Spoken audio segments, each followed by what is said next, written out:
बिस्मिल्लाहिर्रहमानिर्रहीम अस्सलाम वालेकुम जी। तो स्टूडेंट्स क्या हाल है, उम्मीद है आप सब ठीक ठाक होंगे। अभी हम ब्लॉक 1 का स्टेशन नंबर 10 कर रहे हैं। ये स्टेशन आपके वाइवा के रिलेटेड है। अगले जो 3 स्टेशन बच गए हैं, ये तीनों स्टेशंस वाइवा के रिलेटेड होंगे। एक में एनाटमी का वाइवा पूछा जाएगा, एक में फिजियोलॉजी का और एक में बायोकेमिस्ट्री का। हम लोग स्टेशन नंबर 10 पे एनाटमी का वाइवा तैयार करेंगे। इस वीडियो में मैं आपको बताऊंगा कि क्या आपने सारी बुक तैयार करनी है या दरमियान में से कुछ टॉपिक्स तैयार करने हैं, किस तरह तैयार करने हैं। जब आप स्टेशन को अप्रोच करेंगे वहाँ पे किस तरह सवालात लिखे होंगे। अब एक और बात कि एनाटमी में 3 सब्जेक्ट्स हैं, लाइक आपकी जनरल एनाटमी है, आपकी एम्ब्रियोलॉजी है, आपकी हिस्टोलॉजी है। तो किस तरह जो मार्क्स डिवीज़न है वो यूएचएस ने की हुई है, किस तरह क्वेश्चन डिवीजन होगी और किस तरह आपने उनको आंसर करना है जी। अच्छा, सबसे पहले तो जो बच्चों को सबसे जो बड़ी मुश्किल पेश आ रही है, उनको ये नहीं पता कि जब वो स्टेशन को अप्रोच करेंगे तो किस तरह के क्वेश्चन होंगे। सबसे पहले तो वो देखते हैं जी। अच्छा, अब आपके सामने ये ई बुक हमारी खुली हुई है, ये देखें जी। पास्ट क्वेश्चंस वाली, जो पास्ट वाइवा क्वेश्चंस वाली ई बुक है, उसमें हमने जो लास्ट टाइम 8 ऑस्पी के सेशंस हुए थे, हर ऑस्पी के सेशन में जो क्वेश्चन पूछे गए थे एनाटमी के रिगार्डिंग, वो ऐड किए हुए हैं। अच्छा, अब ये देखें जी, ये एक हो गया, इसी तरह ये नीचे दूसरा, तीसरा, चौथा, पांचवा, छठा, सातवां और आठवां है जी। अच्छा, ये एक तो आपको ये पूरा पूल मिल गया। उसके बाद अब हम देखते हैं कि किस तरह क्वेश्चन यूएचएस पूछ रहा है। जब आप इस स्टेशन को अप्रोच करेंगे तो इस तरह आपके सामने क्वेश्चंस लिखे होंगे। एक और बात कि ये स्टेशन आप लोगों को पता है कि 16 नंबरों का होगा। अब 16 मार्क्स के लिए लेट्स सपोज अगर उन्होंने इस स्टेशन पे 8 क्वेश्चन आपके सामने लिखे हुए हैं, तो ऑब्वियस ही बात होगी कि हर क्वेश्चन के 2-2 नंबर हो जाएंगे। इसी तरह अगर क्वेश्चन की वो मिकदार कम कर दें तो क्वेश्चंस के नंबर ज़्यादा होना स्टार्ट हो जाएंगे।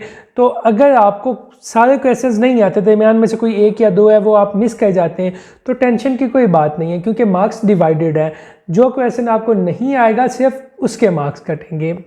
अच्छा, उसके बाद आ जाते हैं जी कि आपने अब पढ़ना किस तरह है। सबसे पहली बात कि अगर आप लोग डिस्टिंक्शन के लिए पढ़ रहे हैं तो जिस तरह आपने थ्योरी के पेपर में तैयारी की थी, सेम टू सेम उसी तरह आप लोगों ने तैयारी करनी है अगर आप लोग डिस्टिंक्शन के लिए पढ़ रहे हैं। नंबर 2 थिंग, अगर आप लोग अच्छे मार्क्स के लिए पढ़ रहे हैं तो यहाँ पे मैं आपको टॉपिक्स बता दूंगा तीनों सब्जेक्ट्स में से, जनरल एनाटमी, एम्ब्रियोलॉजी और हिस्टोलॉजी, और आपको जो पास्ट में क्वेश्चंस आए हैं उनके रेफरेंस से बताऊंगा कि किस तरह आप ये जो टॉपिक्स करेंगे तो आपके जो वो उधर मार्क्स हैं वो इंशाल्लाह क्लियर हो जाएंगे। अगर आप लोग डिस्टिंक्शन के लिए भी पढ़ रहे हैं तो आपने एक दफ़ा तो पूरी बुक पढ़ ली, उसके बाद इन पॉइंट्स को आपने ज़्यादा एम्फसाइज करके पढ़ना है। अब पहले हम जनरल एनाटमी पढ़ लेते हैं जी। अच्छा, जनरल एनाटमी में anatomical planes of the body, ये तो आप लोगों ने कहीं नहीं कहने। एनाटॉमिकल पोजीशन का आपको पता होना चाहिए।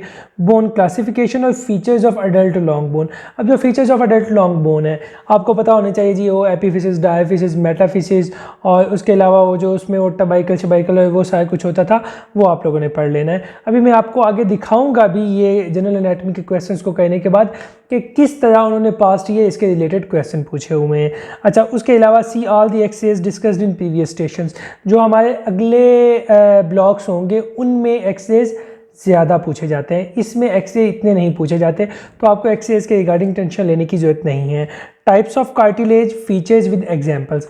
कार्टिलेज की टाइप्स आपको आनी चाहिए, वो जो hyaline fibrous and all that है, और साथ में उसकी एग्जाम्पल लाजमी आनी चाहिए।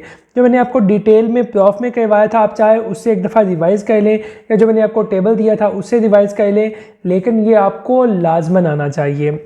अच्छा, उसके बाद जॉइंट क्लासिफिकेशन विद एग्जाम्पल। अब लास्ट ये इसमें से क्वेश्चन भी आए थे, बल्कि 2-3 सेशंस में ये जॉइंट्स के रिलेटेड क्वेश्चंस आए थे।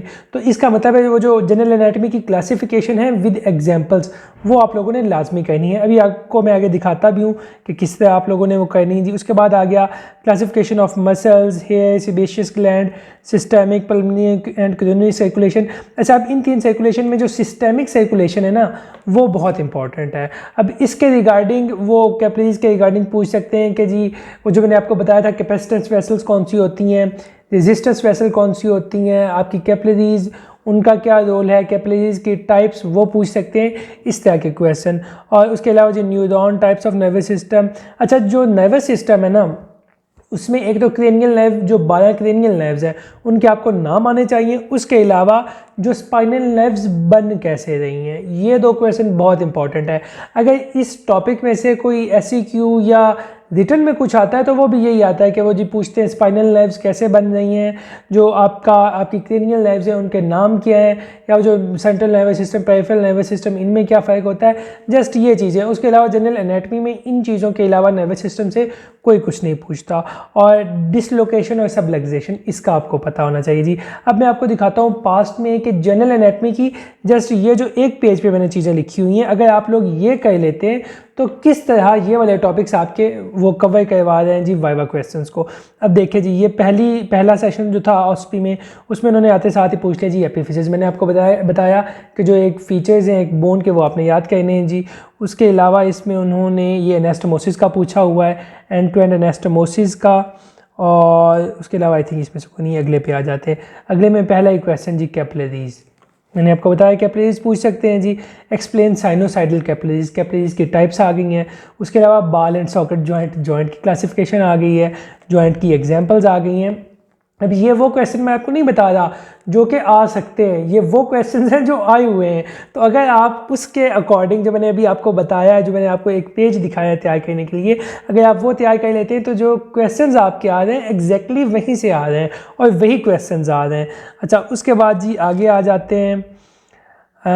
इसमें ये देखें जी, प्राइमरी सेकेंडरी कार्टिलेजिनस जॉइंट्स आ गए हैं जी, जो मैंने आपको बताया है। सबलक्सेशन, डिसलोकेशन, ये जो लास्ट वाला पॉइंट मैंने आपको बताया था, how spinal nerves are formed, obviously वो भी मैंने आपको बता दिया है जी।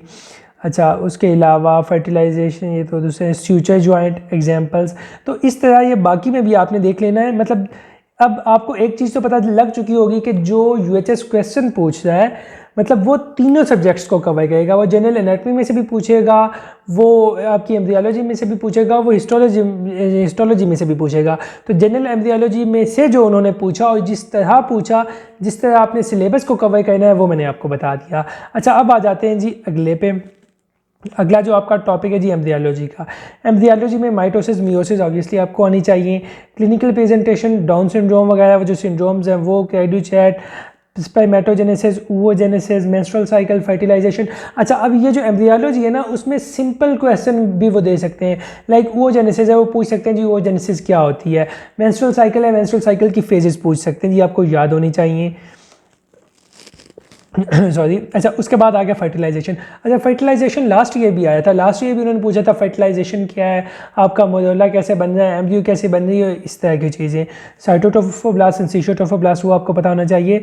डेरिवेटिव्स ऑफ जर्म लेयर, बहुत इंपॉर्टेंट टॉपिक है डेरिवेटिव्स ऑफ जर्म लेयर। जो जर्म लेयर की डेरिवेटिव्स हैं वो आपको पता होना चाहिए। लास्ट ईयर इन्होंने एक सेशन में ये भी पूछे थे। अच्छा, calculation of expected date of delivery, EDD आपने कैसे कैलकुलेट करनी है, वो भी मैंने आपको बताया हुआ है। अगर आपने सारी वीडियोस देखी हुई हैं तो आपको पता होगा कि ये मैंने कहाँ पे किस तरह डिस्कस किया हुआ है जी। अच्छा, उसके अलावा estimation of foetal age, chromosome length, वो भी आपको बता दिया था। Placenta, decidua, teratogens, contraception techniques in males, in females, assisted reproductive techniques, infertility in male female, development of spleen. मतलब ये टॉपिक्स हैं जो इंपॉर्टेंट है, आपने कर लेने हैं। इसके अलावा एक और टॉपिक है जो आपने कहना है, वो जब मैं आपको अभी पास्ट 5 क्वेश्चंस दिखाता हूँ तो उसमें बहुत दफ़ा लास्ट ईयर UHS ने पूछा हुआ है, तो वो आपने साथ में कहना है जी। अच्छा, अब आ जाते हैं कि लास्ट ईयर एम्ब्रियो में उन्होंने क्या पूछा था, किस तरह पूछा। अच्छा, 5 vices that can cross placenta, ये जो मैं आपको क्वेश्चन कह रहा था ना एम्ब्रियो का तैयार करने का, वो ये वाला क्वेश्चन है जी। अच्छा, ये आप लोगों ने कह लेना है। उसके अलावा देख लेते हैं जी और कौन से क्वेश्चन आते हैं। Explain the features of Down syndrome baby, मैंने आपको बता दिया था, आपने ये कहना है। Derivatives of embryoblast in second week, derivatives आप लोगों ने कहने हैं जी। ओलिगोहाइड्रोमिनोज, पॉलीहाइड्रोमिनोज, इस तरह की जो बेसिक चीज़ें वो आप लोगों ने कहनी है। जेम लेयर डेरिवेटिव्स आ गया जी, ये आपने कहने हैं। प्लेसेंटा मैंने आपको बताया था, फंक्शन ऑफ प्लेसेंटा वो आपने कहना है। नोटोकोड आ गई है यहाँ पे, वो आपने कहना है। हाउ फर्टिलाइजेशन अकर्स, मतलब सिंपल क्वेश्चन फर्टिलाइजेशन के रिगार्डिंग वो पूछ रहे हैं जी, वो आप लोगों ने कह लेने। What are the effects of rubella virus on a pregnant female, वो जो वाइसेस क्रॉस कर सकते हैं आपके प्लेसेंटल मेम्ब्रेन को, उनमें से एक रूबेला भी है। अब इसका वो आगे, मतलब अगर आप टॉपिक एक पूरा करते हैं वो वाला, तो आपको ये क्वेश्चन भी ऑटोमेटिकली आ जाएगा। अच्छा, उसके बाद जी इसमें उन्होंने एम्ब्रियोलॉजी ऑफ ब्लड वेसल्स पूछी हुई है। Which reaction takes place when a sperm meets with an ovum, fertilization आ गई जी। इसी तरह लाइक आपने डिटेल में इस सारे को पढ़ लेना है। ये देखें जी, what is fertilization, what is gastrulation, मतलब बिल्कुल बेसिक टाइप, वो कोई हवा में से चीज़ें नहीं पूछेंगे। यहाँ पे एक पेज मैंने आपको बताया था जनरल एनाटमी का, वो आपने कर लिया, ये वाला पेज। उसके बाद एक पेज जनरल आपकी एम्ब्रियोलॉजी का है, वो आपने कर लेना है जी। उसके बाद ये हिस्टोलॉजी पे आ जाते हैं। हिस्टोलॉजी पे ट्रांसपोर्ट के और सेल मेम्ब्रेन बहुत कम चांसेस है कि ये पूछे। सेल मेम्ब्रेन स्ट्रक्चर, ऑर्गेनेलीज के बारे में पूछ सकते हैं, टाइप्स ऑफ जंक्शंस के बारे में पूछ सकते हैं, माइटोसिस, मियोसिस वगैरह ये आपने पहले भी कर लिया है एम्ब्रियोलॉजी में। Apoptosis, necrosis, DNA, RNA. अच्छा, उसके अलावा एपिथेलियल क्लासिफिकेशन बहुत इंपॉर्टेंट है विद एग्जांपल्स। मैंने आपको एक पूरा टेबल बना के दिया हुआ है, बल्कि मैंने आपको बताया भी था उस वीडियो में कि हम यहाँ पे टेबल इसलिए पूरा कर रहे हैं ताकि आपको आगे जो एग्जांपल्स हैं वो आपको हिस्टोलॉजी के सेक्शन में नहीं पूछते हैं कि इनकी एग्जांपल्स दें जी। उस पर मैंने आपको चंद एक चीज़ें बताई थी कि बस ये पूछते हैं, इसके अलावा और कुछ नहीं पूछते। वो जो एग्जांपल्स हैं वो यहाँ पे पूछते हैं कि एपिथेलियम, वो कोई सा भी एपिथेलियम आपको बता देंगे कि इसकी एग्जांपल दें जी। तो वो आपको यहाँ पे ये भी पूछ सकते हैं, ग्लैंड्स पूछ सकते हैं आपसे, ये मैक्रोफेज मोनोन्यूक्लियर सिस्टम है ये पूछ सकते हैं, स्प्लीन थाइमस के रिलेटेड, और साथ में जो हिस्टोलॉजिकल डायग्राम्स हैं वो आपने कर लेनी है। अच्छा, क्विकली हम जाते हैं जी इसके पास्ट पेपर्स पे। पास्ट पेपर में भी इससे वही क्वेश्चन आ रहे हैं जी जो मैंने आपको बताए हुए हैं। पल्प, स्प्लीन की वाइट पल्प आ गई है जी।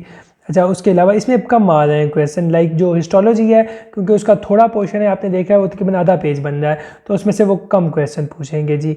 अच्छा, उसके अलावा इसमें उन्होंने कोई पूछा हुआ है क्वेश्चन, मतलब आप लोगों ने इसको डिटेल में देख लेना है कि उन्होंने पूछा हुआ है या नहीं पूछा हुआ, और अगर पूछा हुआ है तो कौन सा पूछा हुआ है। यहाँ पर उन्होंने ग्लैंड्स के मुतालिक पूछा हुआ है। अच्छा, इसमें जो बेसिक चीज़ें हैं वो आप लोगों ने देख लेनी है, कर लेनी है। मतलब जो मैंने यहाँ पे टॉपिक्स आपको बताए हुए हैं ये आपने हर हाल में करने हैं। ग्लैंड्स को और एपिथेलियम को आपने लाजमन करना है। एपिथेलियम के ऊपर जो स्ट्रक्चर्स होते हैं, जो एपिकल स्ट्रक्चर्स होते हैं, वो आप लोगों ने लाजमी करने हैं। और साथ में ये जो एम्ब्रियोलॉजी और जनरल एनाटमी, इसके जो पोर्शन मैंने आपको बताए हैं वो आपने कर लेने हैं। अगर आप ये कर लेते हैं तो इंशाल्लाह जो 16 मार्क्स इसके होंगे वो आप आराम से स्कोर कर पाएंगे। बहुत जल्द हाजिर होंगे अगली वीडियो के साथ, तब तक के लिए अल्लाह हाफिज़।